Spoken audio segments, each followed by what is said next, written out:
Hello, my name is Penny de Volk. I'm the Chief Executive of the Institute of Leadership and Management. And at ILM we absolutely believe that not all leaders are born, most of them are made. And one of the most important attributes we're seeing of leaders, required of leaders today, is the ability to build a community, a diverse and inclusive community that's really willing and able to make the difference that our organisations need to make today. And Generation Y are proving a real challenge. And certainly my colleagues at Growth Curve absolutely understand that. So what I thought I would do today is give you some headlines around who are these people, why might it matter to our organisations that we understand who they are, what can we do about it, and then finally some advice for Generation Y.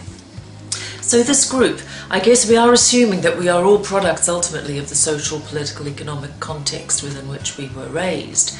And these baby boomer children got an awful lot of positive feedback. They had very high self-esteem, very high self-esteem. They are the babies, or were the babies, with the babies on board sign. So they're used to lots of feedback, a lot of feedback.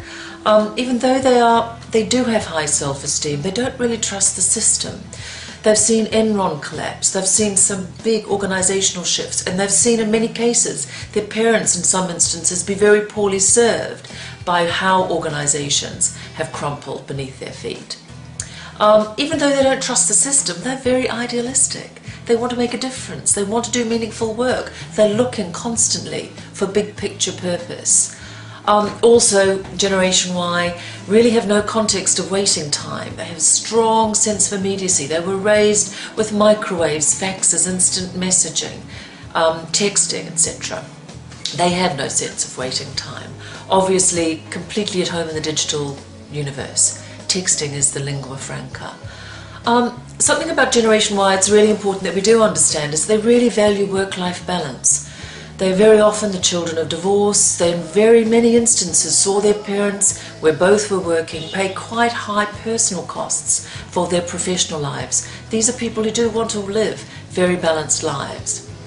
Something else we need to understand about Generation Y, even though they want meaningful work, they have, immediacy is really important to them, they are highly collaborative, and as well as being idealistic, they are very inclusive.